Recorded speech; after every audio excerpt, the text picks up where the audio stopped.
on the Japanese economy and other economies for sure. But for now, thanks for joining us from all around the world and in the UK. You're watching BBC News.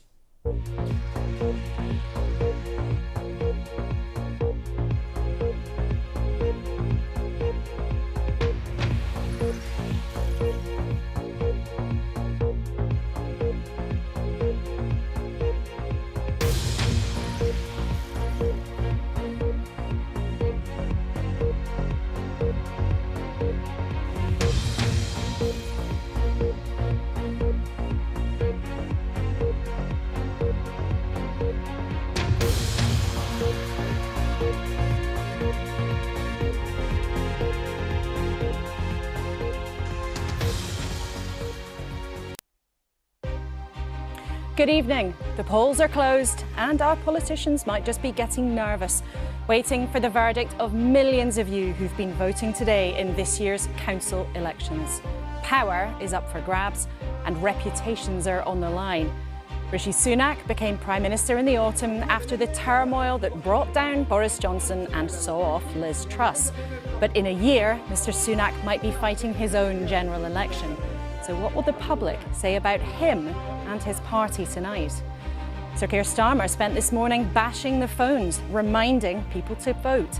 He has been miles ahead in the opinion polls, but now real ballots have been cast. Can he rely on the same support? How close is Labour really to number 10? The Lib Dems want to get the big wheels turning. Their leader, Sir Ed Davey, used a tractor on the campaign trail to smash through a metaphorical wall of Tory support. But in the next few hours, we will know if he's actually been able to turn blue seats yellow.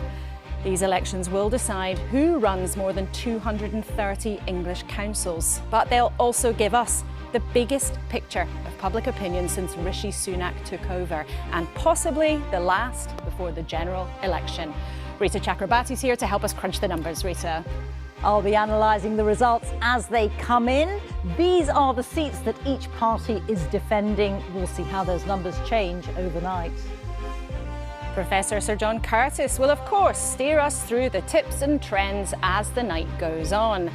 And our political editor, Chris Mason, will help us figure out what it might all mean for those vying for power. Some of them will be with us live. Politicians join us here and from around the country. So stick with us. It is election night on the BBC, and some of those all-important results have already started to come in.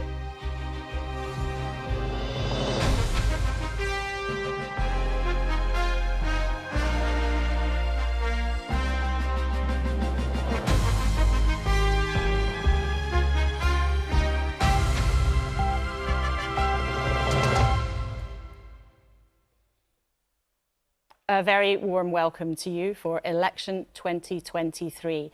Tens of millions of you have had the chance to have your say in England today after a wild political year. It's the first time that the ballot boxes have been out since the exit of Boris Johnson, the implosion of Liz Truss and the arrival in number 10 of Rishi Sunak, not so long after he became an MP in 2015. These elections are a reflection on his short time in office so far, but of course, local elections do what they say on the tin as well. They decide who runs the authorities that have big responsibilities